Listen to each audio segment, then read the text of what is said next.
देखना, जब तुम, अब देखो पहचान बता रहे हैं कि भगवान के सन्मुख हो, जब तुम प्रभु के सन्मुख होगे तो तुम देखना तुम्हारा उत्साह बढ़ेगा।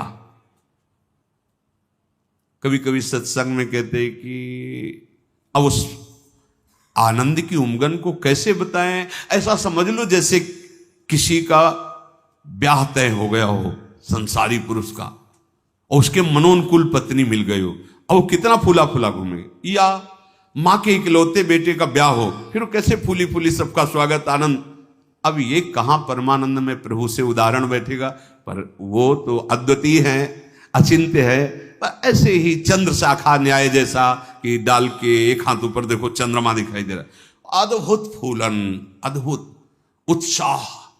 जिस समय भगवत सन्मुख होगे ना, एक ऐसी उन्मत्तता, एक ऐसे आनंद की उमंगन, उसके लिए ललचाओ। जो तुम खोज रहे हो इधर नहीं है, वो इधर है। परमानंद, विज्ञानानंद, क्या क्या भगवान की उस आनंद को महापुरुषों ने सजा करके, बहुत सुख में, परमानंद में। निश्चित निश्चित हम कई बार कहा है कि अगर ऐसा कुछ होता तो हम कह जरूर देते, भले हमारी कमी होती कि हमारी कमी के कारण, पर हम कह देते, बस सच्ची कहते हैं। वो उसी आनंद का ये जितना ये आनंद का जो क्षेत्र माना गया शरीर है, भोग है, इसकी तो दशा देख रहे हो। आनंद का स्वरूप प्रभु में। ज्यों ज्यों तुम्हारा प्रभु सन्मुख होकर कदम बढ़ेगा तो तुम्हारे अंदर अद्भुत आनंद, अद्भुत उत्साह, अद्भुत उत्कंठा और एक दिव्य शक्ति। ये भी बात, एक दिव्य शक्ति तुम्हारे अंदर, दैवी संपदा बढ़ने लगेगी, एक अलौकिक शांति रहेगी, दुख सुख में एक समानता का भाव आ जाएगा। कोई भी भोग तुम्हें प्रिय नहीं लगेगा, नहीं खान पान ते भावे है, नहीं कोमल वसन सुहावे है, सब विषय लगे ते खारा है, हरि आशिक का मग न्यारा है। संत जन देखते ही ऐसे लगेंगे जैसे स्नेह संबंधी जन मिलते हैं। अच्छा अच्छा, ऐसे संतों को देखते ही मन नाच पड़ेगा, आज तो हो भाग्य भगवत सन्मुख का, आज तो हो भाग्य, हमें साधु समागम मिला, हमें संत जन मिले। तुम्हारी विलक्षणी एक स्थिति होगी, कोई भी द्वंद्व तुम्हें स्पर्श नहीं कर पाएगा। निराशा, चिंता, भय, विषाद, कामना, वासना, ये सब क्षीण होने लगेंगी, केवल भगवत सन्मुखता। जब तक तुम भगवान की तरफ पीठ किए हो और संसार भोगों की तरफ मुख किए हो, तो तुम कुछ भी कर लो, तुम्हें सुख शांति मिलने वाली नहीं। जितना जितना तुम भोग संग्रह, धन वैभव एकत्रित करोगे, उतना ही अशांत और चिंतित और शोकित होते जाओगे। ये महापुरुषों की बात है, देख लो अपने हृदयों को। जितना तुम भोगों की तरफ बढ़ोगे, परिणाम में ये दोष तुम्हारे अंदर आएंगे। जैसे भगवत सन्मुखता, तो कैसे जाने भगवत सन्मुख है? तो बोले ज्यों ही तुम भगवत सन्मुख होगे तो तुम्हारा एक एक क्षण नवीन उत्साह, नवीन उत्कंठा, दिव्य शक्ति और दैवी संपदा, शांति, समता, वैराग्य, प्रेम और संतों को देखकर अपार सुख, ऐसा ये भगवत सन्मुखता का लक्षण। अब यहां बता रहे, चाहे जितना तुम धन वैभव भोग एकत्रित कर लो, भगवत विमुख हो, तुम्हें कभी सुख शांति नहीं मिल सकती। भगवत विमुख का लक्षण क्या है? भय, विषाद, चिंता, राग, द्वेष, वैर, अशांति, द्रोह, दंभ, पाखंड, परिग्रह, हिंसा, कामना, वासना, ममता, दुर्गुण, दुर्विचार, भयानक दुख, ये भगवत विमुख के लक्षण है। जो भगवत सन्मुख होता है, एक भी उनके हृदय में नहीं होते। ये जांचो जांचो, अंदर जांचो। भगवत विमुक्ता का लक्षण, मूल लक्षण, भोगों में सुख है, इसी में सारे दोष बैठे हुए हैं। और जहां भगवत सन्मुख हुए, तहां तुम्हारा प्रतिपल नवीन उत्साह, नवीन उत्कंठा, दिव्य शक्ति, दैवी संपदा, शांति, समता, वैराग्य, प्रेम, समस्त द्वंद्वों से छूट करके एक अद्भुत आनंद और संत समागम जीवन बन जाएगा। देखो राधा बाबा पूर्ण महापुरुष हैं, कोई उनको जानना थोड़ी साधन साध्य के विषय में, पर आपको ध्यान होगा जब ऋषिकेश में उनके गांठों में बहुत दर्द वात रोग के कारण, तो वो अपने निजी जन से कह रहे थे भाई मुझे सत्संग में पहुंचा दो। वो सेवा करते करते शायद श्रमित हो गए होंगे या जो भी, तो उन्होंने बाबा की इस बात का सपोर्ट नहीं किया। बहुत बार कहने पर तो बाबा कहा कि आप ये जानते हो कि हम जा ही नहीं पाएंगे। उन्होंने कहा आप जा ही नहीं पाओगे क्योंकि आपकी गांठ। बोले ऐसा नहीं। फिर जो बाबा ने अंदर बात की, वो जो लिखा था कि भगवान श्री कृष्ण से प्रार्थना की कि प्रीतम मुझे इतनी सामर्थ्य केवल दे दो कि जहां से सत्संग सुनाई देता वहां तक मैं पहुंच जाऊं, और एक बांस डंडा उठाया और बाबा घसीटते हुए वहां गए। इस बात का बहुत प्रभाव पड़ा हृदय में कि इनको कोई साधन साध्य विषय अब जानकारी की आवश्यकता नहीं, पूर्ण महापुरुष हैं, संपूर्ण हैं, उनमें कोई भी। लेकिन ऐसे महापुरुष होते हुए सत्संग की इतनी प्रियता, वो देखो लिखा है साधु सम, एकदम आनंदित हो गए कि आज तो मुझे साधु समागम मिला। ये भगवत सन्मुख का लक्षण, विमुख का नहीं, भगवत सन्मुख का लक्षण। तो हम अपने को जबरदस्ती मुख मोड़ना होगा। अगर हम इसी जन्म में परम कल्याण चाहते हैं, इसी जन्म में सुख चाहते हैं, मुख मोड़ना हो। जबरदस्ती शब्द लिखा है, जबरदस्ती मोड़ना, हटो हटो। जैसे है ना कि अब जिस तुम कगार पे खड़े हो, भारी दरार पड़ गई है, जबरदस्ती हटो नहीं तो गिरने वाले हो, धारा में तुम बह जाओगे, डूब जाओगे। ऐसे ही तुम्हारी वही दशा है जैसे हरी हरी घास खा रहा है बकरा और बकरी से सहवास कर रहा है और बड़ा सुख का अनुभव कर रहा है, पर वो कसाईवाड़े में बंद है। वो ये नहीं जान रहा कि अब की नंबर हमारा आ रहा है गड़ासा चलने का, वो नहीं जान पा रहा है। इसी प्रकार आप खान पान, शौक, मौज मस्ती, परिवार, सांसारिक सुख भोग रहे हैं, पर आपको पता नहीं कि काल के कसाईवाड़े में है। मौत का गड़ासा वो बिल्कुल तैयार किए हुए है, बस समय की देरी है, नंबर आपका ही है। सावधान। इसीलिए कह रहे जबरदस्ती भगवत सन्मुख करो अपने मन को, अपने तन को, अपनी वाणी को, अपनी चेष्टा को। कोई उपाय नहीं है बचने का। आपको दिखाई दे रहा क्या है, तो भयभीत कर रहे हैं, आप देख ही नहीं पा रहे हो, भय तो तांडव मचा रहा है। देख लो, ऐसे जरा सी भूमि हुई, हजारों लोग मकान के नीचे दब के मर गए। ऐसे जल में उफान आई, एक लहर आई, प्रांत का प्रांत नष्ट कर दिया। क्या क्या लीलाएं हो रही प्रकृति की, माया की। हमारा भी तो नंबर आएगा ना कोई तो आएगा, काल का रूप, कहीं ना कहीं कोई रोग, कोई घटना, कोई।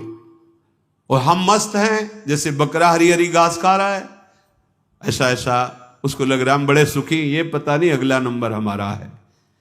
तुमको बिना सूचना दिए, बिना राय के तुम्हारी मृत्यु तुम्हारा नाश कर देगी।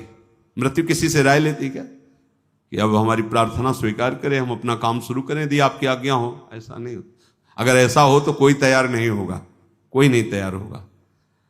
बिना आपको सूचना दिए, बिना आपकी राय के वो आपका नाश कर देगी मृत्यु।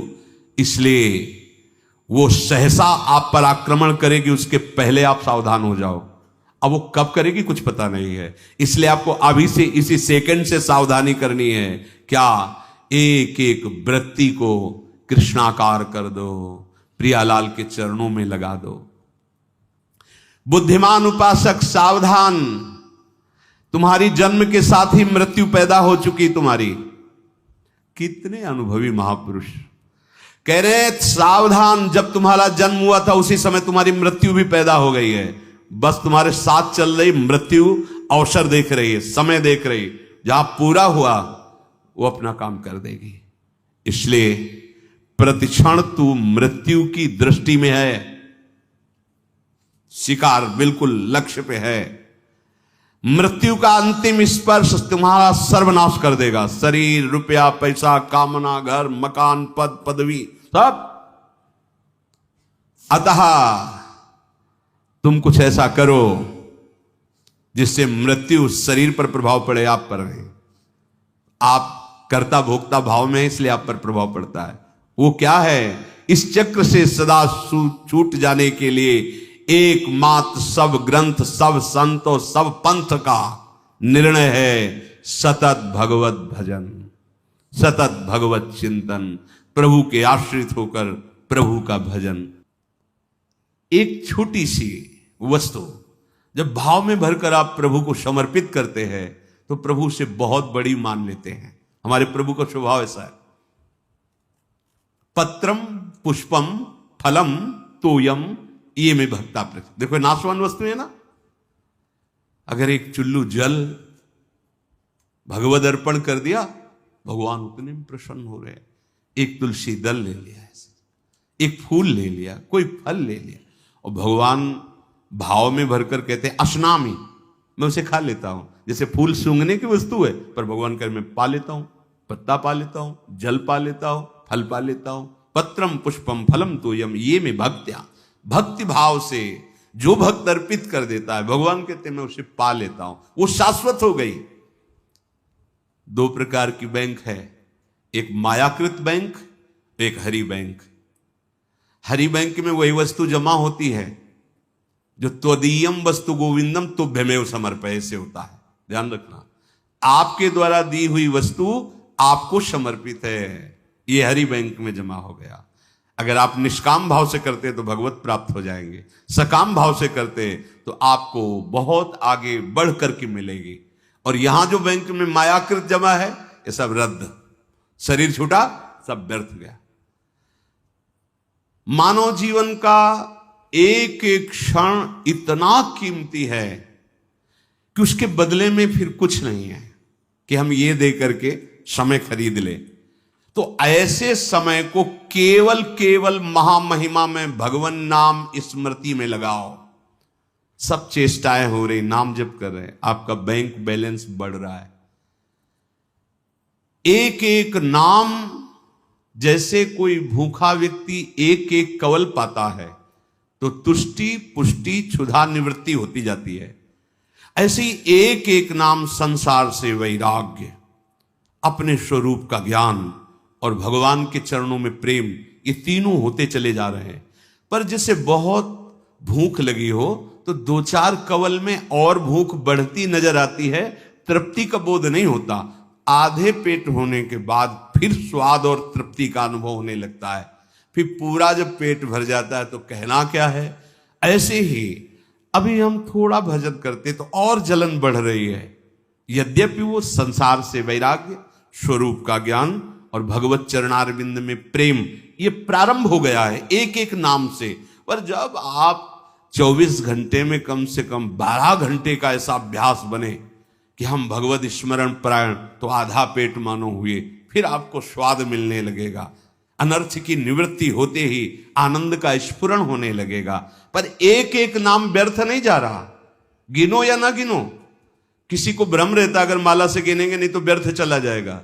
अरे भाई, गिनना तो आपके मन को लगाने के लिए है, नाम तो अविनाशी है। राधा राधा बोला, नहीं गिनोगे तो फल नहीं मिलेगा क्या?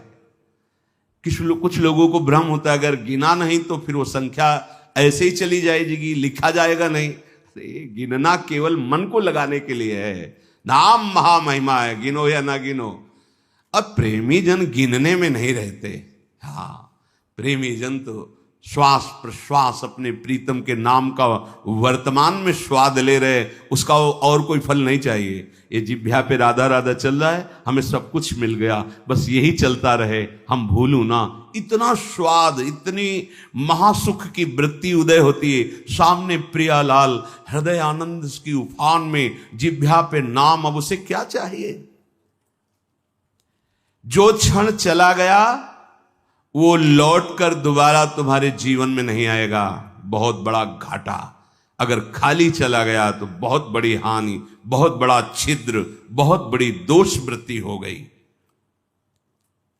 जरा सा भगवत विस्मरण में अंतर, माया का प्रवेश।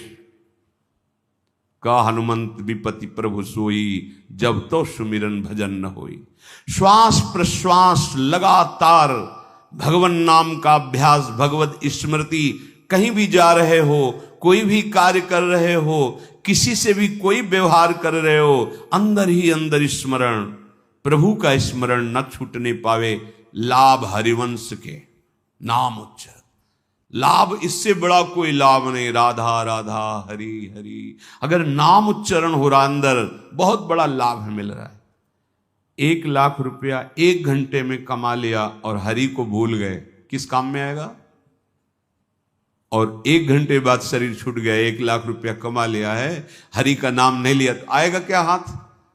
और 1 घंटे लगातार नाम जप किया है, भले हमारे पास लौकिक वैभव नहीं है, लेकिन ना तो संताप होगा, न शोक